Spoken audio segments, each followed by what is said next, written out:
ainda nessa Semana de Saúde, hoje recebemos um cardiologista para falar um pouquinho sobre infarto. Para isso, o programa Conexão Mulher pede licença para entrar na sua casa, lhes desejando uma tarde deliciosa e informativa a nossa companhia. Quero mandar beijos para os nossos amigos de longe e de perto. O WhatsApp está à disposição. Meninos, é isso mesmo. Para quem ainda não tem, nosso WhatsApp fica à disposição para vocês tirarem suas dúvidas. Eu não vou me demorar. Quero sentar, receber o Dr. Elcio, porque nós temos muito o que falar. Look do dia! Beatriz, depois volta. Meu sapatinho, presente do filho genro, tá? Volta, Beatriz, sabe por quê? Essa minha pashmina linda foi presente de aniversário, tá? Da Sônia Speck. Vou me sentar para receber o nosso convidado de hoje, porque a tarde promete. Doutor Elcio Pires Júnior, coordenador da cardiologia, cirurgia cardiovascular, um extenso título, um extenso, como que se chama? Currículo. Olha só, faltou palavra. Mas o doutor Elcio é um conhecedor do nosso coração. Olha isso. Doutor Elcio, seja bem-vindo. Boa tarde, Mel. É um prazer estar aqui conversando com você e passar para os telespectadores esse tema tão importante que é o infarto do miocárdio, que acaba acometendo tantas pessoas no nosso Brasil e no mundo inteiro. Sabe o que é mais importante, doutor Elcio? O programa ele tem por intuito realmente levar informação. Porque depois que a coisa acontece, não adianta chorar. Então, a ideia é prevenção, é isso? Isso mesmo. Eu quero começar perguntando exatamente o que é o infarto, o que desencadeia o infarto, e eu sei que para isso nós vamos ter até imagens para explicar direitinho? Isso. Eu selecionei algumas imagens para a gente poder exemplificar e, assim, os telespectadores entenderem um pouco como funciona essa patologia, essa doença e como ela pode levar, inclusive, à morte e leva muitas pessoas à morte. E a pior doença do coração é o infarto? Uma delas. Ela é uma das que afeta principalmente o músculo cardíaco, então ela na verdade, a morte do músculo cardíaco, então por isso que ela é tão grave. O músculo cardíaco acaba morrendo e ele para de funcionar e, em virtude disso, o coração começa a perder a sua força e conforme vai aumentando essa área, conforme vai aumentando essa morte, o coração pode chegar a parar completamente. Para você me explicar, então, o que vem a ser o infarto, nós vamos ter uma imagem. Isso. Então, Juninho, por favor. Isso mesmo. Essa imagem, ela exemplifica bem isso que eu estou falando. O infarto, o que ele é? Ele é, na verdade, a falta do sangue chegando no coração. Tá? O coração ele é irrigado por algumas artérias, que são chamadas de artérias coronárias, que passam normalmente entre a superfície e o meio desse músculo cardíaco, que está em constante funcionamento. Essas artérias, elas acabam tendo algumas lesões, a gente vai discutir um pouquinho mais sobre isso, e essas lesões acabam entupindo essas artérias. A partir do entupimento dessas artérias, a gente tem a falta do sangue, né? Naquela imagem anterior a gente vê um pouquinho melhor isso, ali falta o sangue, e lá na ponta do coração a gente vê o quê? Uma região mais enegrecida. O que aconteceu? Entendi. Parou de chegar sangue nessa região e essa região do coração ela começou a morrer. E é aí que isso é o infarto. Então é a morte do músculo cardíaco por conta dessa obstrução, dessa falta de sangue. Tá? Então basicamente é isso.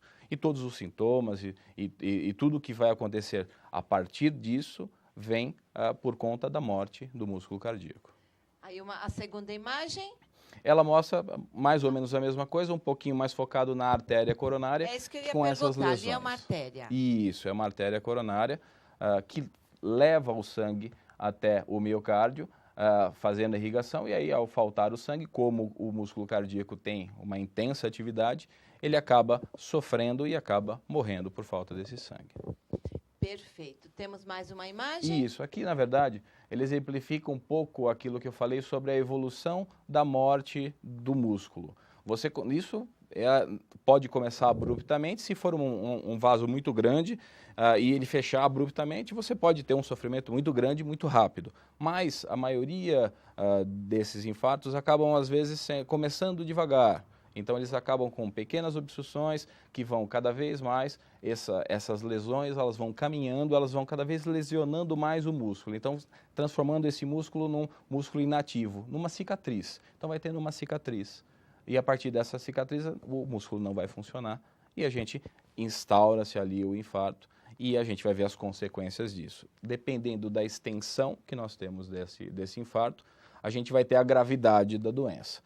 Então, são aquelas pessoas que acabam, às vezes, tendo arritmias muito graves, pacientes que acabam fazendo parada cardíaca, e tem os sobreviventes dos infartos. 25% de todos os pacientes que acabam tendo infarto, eles morrem nesse evento. 25%? 25%. Um quarto, a cada 4 infartos, um desses, ele é fatal. Então, de todos esses pacientes que nós temos, tem os outros 75% eles sobrevivem a esse evento, de diversas formas. Eles podem evoluir, às vezes até com sequelas mínimas ou às vezes nenhuma, como podem evoluir até para uma insuficiência cardíaca bem grave. Ficar com o músculo cardíaco bem depletado, o músculo cardíaco bem cansado, por conta disso. Não tem correção? Não tem correção, a gente consegue melhorar isso, na verdade. Se esse infarto já se instaurou, às vezes você tem a morte completa, e às vezes a gente precisa até fazer intervenções cirúrgicas nessas regiões para tirar essas regiões de infarto, de cicatriz que fica, porque ela atrapalha o movimento do coração. E temos os tratamentos, que mais para frente a gente vai conversar um pouquinho sobre isso, e esses tratamentos eles acabam tentando melhorar a perfusão de novo. O músculo cardíaco, às vezes, ele consegue voltar com pouco, ou às vezes até completamente, a sua função, dependendo do grau do infarto que você tem. E se você conseguir voltar, que o sangue passe nessa região, ele acaba tendo a possibilidade de voltar. Então, é isso que a gente acaba fazendo os tratamentos. Melhora a qualidade de vida, mas ainda assim com muitos cuidados. Sim, sempre. Na verdade, esse paciente vai ser um paciente que vai ser cuidado para a vida toda, né? Na verdade, como você falou, a primeira palavra que nós temos que falar é prevenção. Então, a gente já deveria estar cuidando. Mas isso às vezes não ocorre, na verdade até a maioria das vezes. E aí a gente vai conseguir, a partir de um evento desse, às vezes conseguir só mudar os modos de vida e fazer a prevenção depois de um evento desse, ou às vezes até de uma cirurgia, às vezes até de um procedimento que a gente tem que fazer no paciente, é aí que ele se conscientiza de que a gente precisa cuidar. Mas na doença coronária, a doença coronária ela é do paciente. Diferente de outras patologias que eu vou lá e corrijo, eu tiro aquela lesão e acabou. A doença coronária ela é do paciente, ela pode voltar, então por isso a prevenção. Então uma pessoa que teve um infarto, ela pode ter outros? Pode ter outros, mesmo depois de ser submetida ao tratamento. Ao tratamento. Sim, então ela vai ter que se cuidar a vida toda. E quais são as pessoas que costumam ter infarto? São jovens, os mais idosos? A grosso modo, né, os principais, o grupo de risco maior que nós temos são pessoas hoje acima dos 40, 50 anos, pessoas obesas, tabagistas principalmente, pessoas que têm problemas com colesterol e triglicérides, são os dislipidêmicos, tá? E pessoas que têm na família pessoas com problemas cardíacos também. Então, a parte hereditária da doença coronariana é muito importante, tá? Então, essa na verdade, são 5 fatores bem principais que nós temos, que é a parte hereditária, a fator de idade, a obesidade e o tabagismo, tá?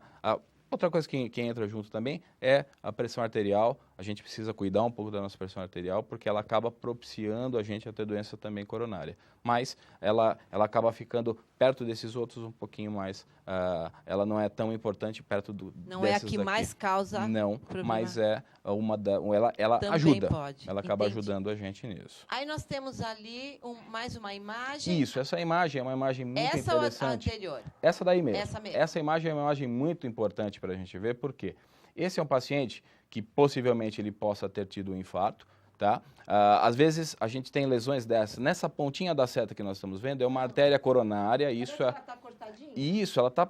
Você percebe que ela está falhada, né? Você vê que não enche. Esse é um contraste. Esse é o cateterismo.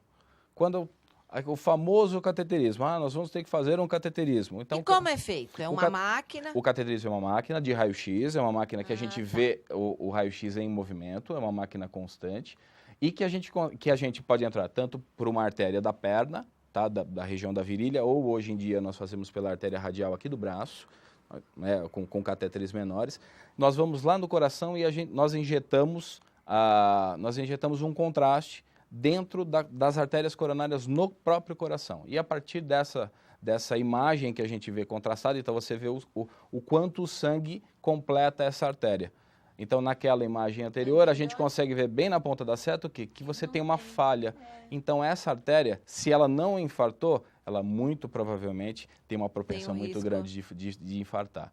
Tá? Então, hoje, nós temos vários exames para detectar, menos invasivos do que isso, então assim, sem ter necessidade de furar, de entrar com catéter, de ir lá próximo do coração, porque tudo isso que nós fazemos, a gente tem um risco pequeno, hoje é menos do que 0,5% de risco, mas a partir do momento que você vai dentro do coração da pessoa, você acaba tendo algum tipo de risco. Então nós temos alguns outros exames que tentam detectar a falha do enchimento do sangue, mas todo paciente que tem nesses exames uma positividade, ou seja, foi detectado que está faltando sangue, ele vai acabar fazendo o cateterismo.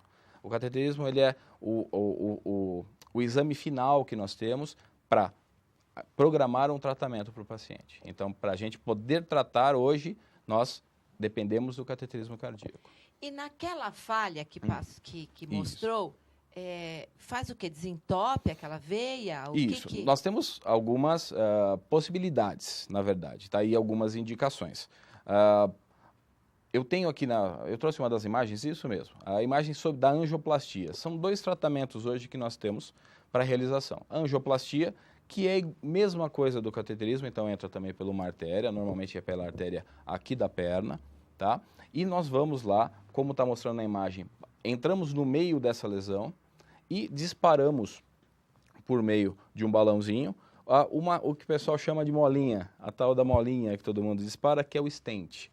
Ela não é uma molinha, na verdade ela é como se fosse uma tela, tá?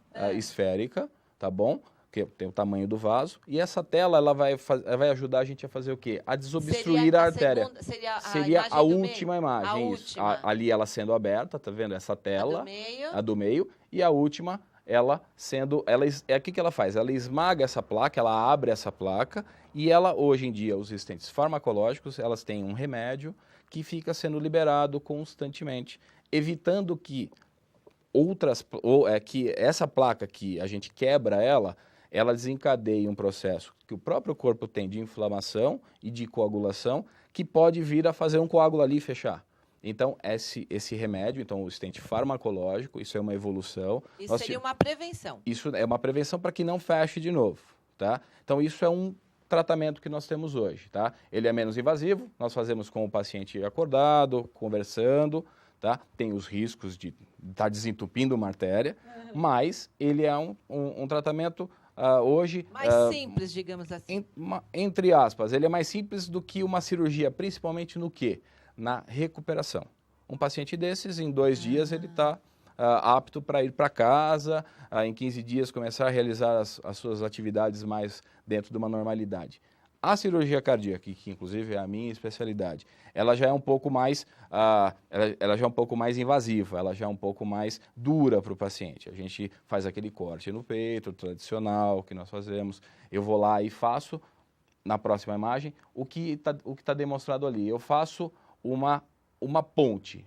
Aquele em azul que a gente está vendo ali é a tão famosa ponte de safena. Então, aí eu vou, tiro uma veia daqui da perna, tá? De qualquer uma das duas. Acho que tem uma imagem mais para frente que a gente consegue exemplificar um pouquinho mais. Isso, essa está ótima. Aqui tem todos os enxertos que eu consigo utilizar. Eu posso tirar uma artéria do braço, eu posso tirar uma artéria, que é aquela que está escrito ali, artéria mamária ou artéria torácica interna, que é aquela primeira que está solta ali em cima, ligada lá em cima na subclave ali. E eu solto ela do peito e ligo ela no coração. E posso tirar uma veia da perna e também fazer a ponte de safena. E o que eu faço? Do braço também? Do braço é a artéria radial. Eu também posso tirar e utilizar ela como um enxerto. Eu posso utilizar ela como essa ponte. O que na verdade é a ponte? A ponte é, como eu tenho uma lesão, se eu desobstruir, provavelmente ela vai fechar de novo.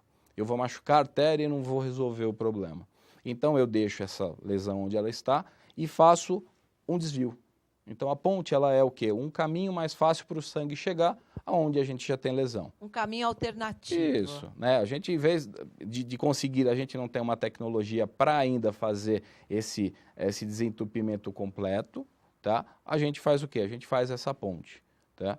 E aí entra aquilo que eu falei. Se nós não continuarmos a cuidar, a doença está lá ainda. Então, por isso a necessidade. Não só a própria artéria fecha, como a própria ponte que eu fiz também fecha. Vai ser prejudicada. Vai ser prejudicada pelo paciente, pela própria evolução do paciente. E quando você fala fecha, é o quê? Gordura que Isso, junta? tá? Essas placas normalmente elas são de gordura, tá bom? E o que acontece normalmente para que essa placa feche? Ela vai proliferando, ela vai aumentando conforme você vai tendo essa gordura disponível no sangue, tá? Por isso que eu falei dos dislipidêmicos, os pacientes que têm problema com colesterol, com triglicérides. Essas placas elas vão aumentando e o grande problema delas é que conforme elas vão aumentando, elas sofrem algumas quebras, elas vão aumentando de forma desproporcional. E essas quebras, elas fazem o quê? Essa fissura nessa placa que a gente chama, ela desencadeia um processo do próprio corpo que é de coagulação. O corpo fala, tem alguma coisa machucada aqui, eu vou lá e vou arrumar ela.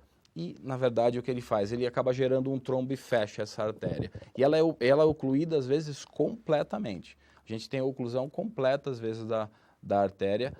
E isso são aqueles casos, são os casos mais graves, são aqueles infartos mais potentes que a gente tem e que ocasionam, principalmente, a maior nível de mortalidade no paciente. Entendi. Quem tem mais probabilidade de infarto, o homem ou a mulher?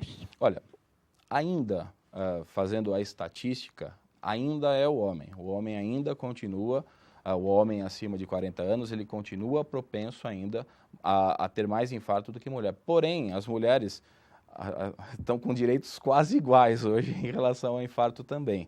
O que acontece? As mulheres, pelo advento, principalmente da perda da proteção hormonal, a partir dos 50 anos, elas acabam tendo uma probabilidade maior. Então, quando entra na menopausa, a mulher perde a proteção dos hormônios femininos, pela redução própria que ela acaba tendo, e você acaba tendo uma propensão maior a ter eventos cardiovasculares. Então, hoje em dia, hoje a gente, apesar do homem ainda ter uma casuística maior, nós temos infelizmente, um aumento muito grande nas pacientes femininas para infarto hoje, até porque o tabagismo hoje está mais proliferado, não é só homem que fuma, é mulher e homem da mesma forma, e a vida está mais ou menos igual. Então, o estresse, todos trabalham, todos não param, então hoje a gente acabou planificando um pouco mais, apesar do homem levar ainda uma certa desvantagem, vai.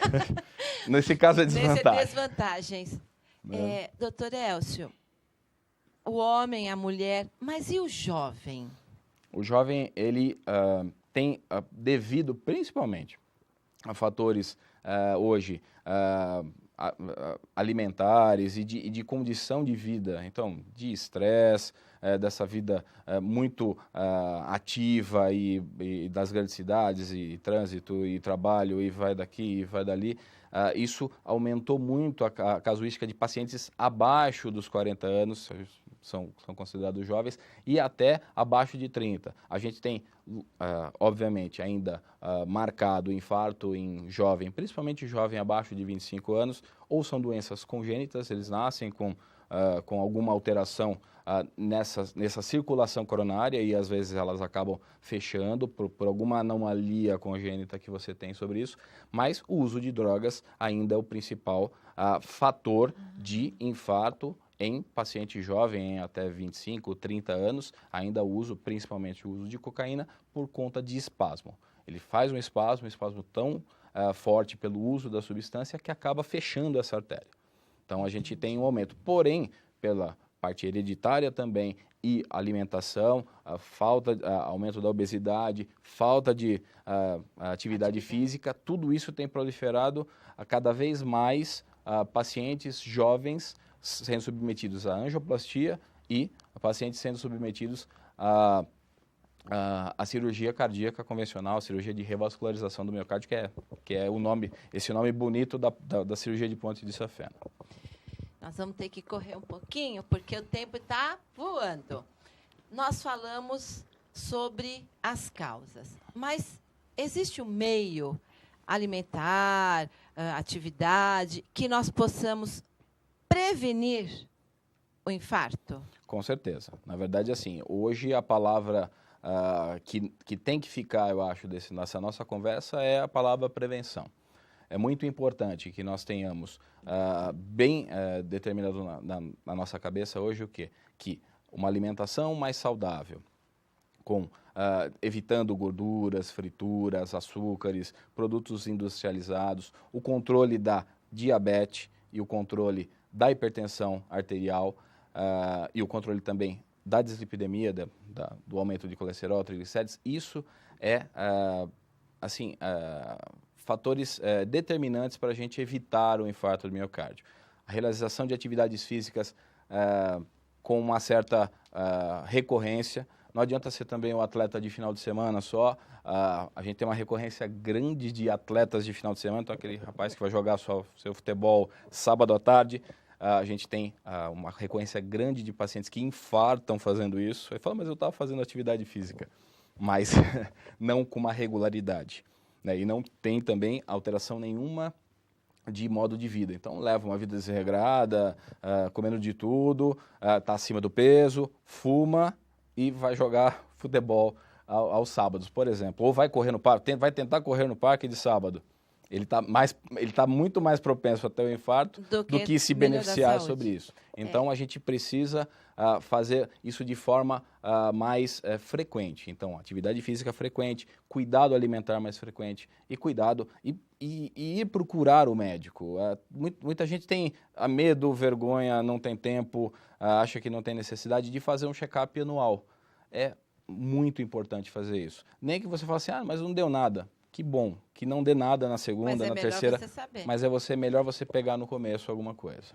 A Thaís acabou de perguntar isso. Ela está num processo de emagrecimento e ela falou sobre a atividade física, se é necessário a consulta ao cardiologista para poder acompanhar e se só de final de semana seria bom. Você já respondeu? Final de semana eu já respondi. Mas uma coisa que o pessoal não sabe, e isso na verdade é uma preocupação da própria Sociedade Brasileira de Cardiologia, o que é?